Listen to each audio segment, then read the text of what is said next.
Welcome in, everyone. Today we're embarking on an epic explainer about a man whose literal life journey became the ultimate blueprint for overcoming human suffering. We're talking, of course, about Siddhartha Gautama. This is a man whose profound realizations have influenced well over 500 million people all across the globe. From ancient kingdoms right up to our modern era, his story is just a monumental triumph of the human spirit. So let's unpack his incredible search for the absolute truth. To kick things off, let's dive into a pretty massive question. Can true peace actually be found in a world full of suffering? This isn't just some ancient historical mystery. This connects directly to our everyday modern struggles with stress, anxiety, and that endless pursuit of happiness we're all on. In a lot of ways, Siddhartha's quest is our exact same quest today. To really get his journey, we got to look at where he started as this sheltered prince. Born in Lumbini to King Shuddhodana, Siddhartha was handed a life of absolutely flawless luxury. See, his father received a prophecy that his son would either be a great king or a great spiritual teacher. Wanting a powerful king, his dad quite literally hid him away behind high palace walls. He surrounded him with stunning gardens, servants, and protected him from any conceivable hardship. But you can't hide the harsh realities of the outside world forever. Eventually, curiosity won out, and Siddhartha finally ventured outside those golden gates. And this is where that flawless bubble just completely bursts. During a chariot ride, he experiences 4 profound encounters that entirely rewrite his destiny. The very first was an old man. He was walking slowly, with a tired face and deeply wrinkled skin. Siddhartha was absolutely stunned. He had been so heavily protected his entire life that he'd never even seen someone age before. It hit him like a ton of bricks that youth and vitality are entirely temporary. That illusion of being invincible? Yeah. That shattered even further with his second encounter, a sick man, lying by the road, suffering in immense physical pain. Siddhartha learned right then that disease is an inescapable truth.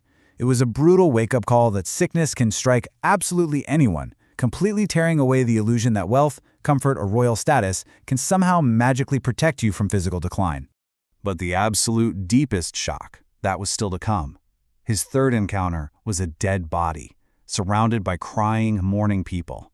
Just imagine the profound, gut-wrenching pain that filled his heart in that exact moment. He was finally face to face with death, learning that it's the ultimate, unavoidable fate of all living beings, no matter how powerful you think you are. His perfect life inside the palace suddenly felt like a fragile, totally meaningless dream. So, the crucial turning point is what happens next. Amidst all this overwhelming newfound suffering, he sees a fourth sight, a peaceful monk. It's an ascetic, dressed in simple robes, possessing zero material wealth, yet wearing a perfectly calm smile. This single tranquil figure sparked Siddhartha's life-changing decision. At age 29, he made the agonizingly difficult choice to leave his beloved wife, Yasodhara, and his young son Rahula in the dead of night, trading his royal life to seek the ultimate truth of human suffering. What followed was just an intense physical and spiritual ordeal. In year 1, he leaves the palace and becomes a penniless ascetic in the forest. Then come the grueling years of struggle. He joins other holy men practicing extreme fasting and severe self-denial, genuinely believing that punishing his physical body would somehow purify his spirit. But it didn't work.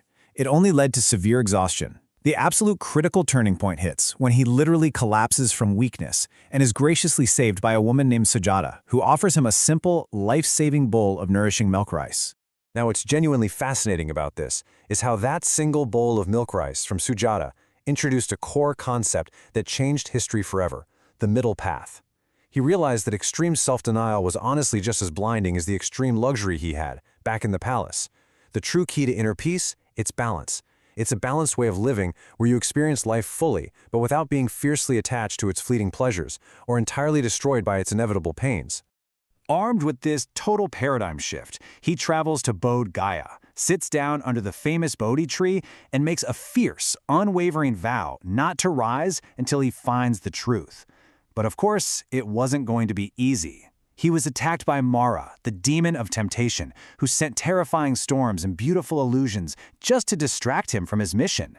Yet Siddhartha remained perfectly unshaken. His mind stayed rooted in deep, unbothered meditation. And then, after 7 intense days of absolute, deep reflection, he breaks through. He achieves enlightenment, a state of perfect inner peace and complete awakening to the true nature of life and suffering. In that incredibly triumphant moment, he was no longer just Siddhartha the prince. He forever became the Buddha, the awakened one. The answers he'd been desperately searching for had literally been inside him all along.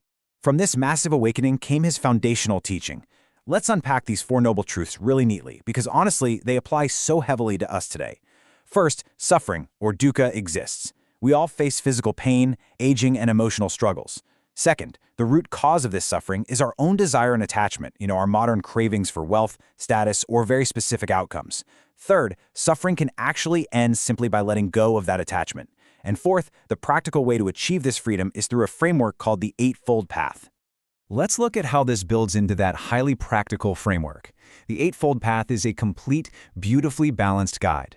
It's broken down into broad disciplines of wisdom, ethical conduct, and mental focus. So we're talking about everything from right view and intention, which is understanding truth and acting with kindness, to right speech and livelihood, living with integrity, all the way to right mindfulness and concentration. It's a complete roadmap for personal transformation. And the best part? It's available to absolutely anyone.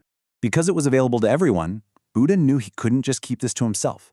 He traveled to Varanasi, met his first 5 disciples, and created the Sangha, his monastic community. And amazingly, these were the exact same ascetics who had practiced that harsh self-denial with him earlier. But Buddha shared his newfound wisdom with these skeptical men, proving to them through his own radiant peace that balance, not torturing your body, was the true key to freedom.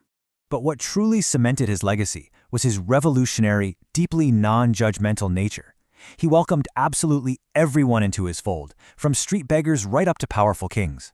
He even movingly reunited with his wife Yasodhara and his son Rahula, who both deeply understood his sacrifice and actually joined his spiritual path. He lived his teachings humbly every single day, proving that true enlightenment completely transcends any kind of social status or wealth. Okay, so let's bring this right back to today. Why does this matter to you and me? It comes down to 3 core lessons for daily life. 1. Be present. Live with awareness today rather than stressing out over the past or the future. 2. Let go of attachments. Release what's temporary, which, let's face it, is practically everything. And 3. Live with compassion. Show kindness to all beings. Practicing these 3 simple steps acts as a surprisingly powerful modern roadmap for handling our own inevitable human suffering. As we transition our explainer to his final years, we see Buddha embarking on his last journey to Kushinagar. He's elderly, his physical body is failing, but he's walking entirely calmly toward death. He does this to demonstrate a really profound final lesson to his followers. Impermanence is just a natural cycle. Aging and death are realities we must gracefully accept, not these terrifying forces we should spend our whole lives running from. And that brings us to the truly incredible story of his last meal. He accepts food from a blacksmith named Chunda. Unfortunately, the food is spoiled and it causes the Buddha severe, intense physical pain. Yet, he accepts it with absolute grace and zero anger whatsoever.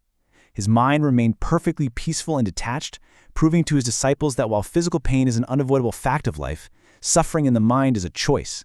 Right as he enters Bar-Nirvana, that final, deathless state free from rebirth, he delivers this incredibly profound final message. Be a light unto yourselves. You must work out your own salvation with diligence. The truth is already within you. It is just a breathtaking final call. He's urging his followers not to blindly rely on external forces, or even on him, but to boldly trust their own inner wisdom to find liberation. Which leaves us with a direct challenge for you. How will you practice mindfulness and let go of your own attachments today? Take a real moment to think about that. Buddha's timeless journey of compassion and balance isn't just some ancient story meant only for monks. It's a mirror reflecting our own potential for everyday peace. I really hope this explainer has sparked your curiosity and maybe given you some vital tools for your own path. Thank you so much for learning with me today.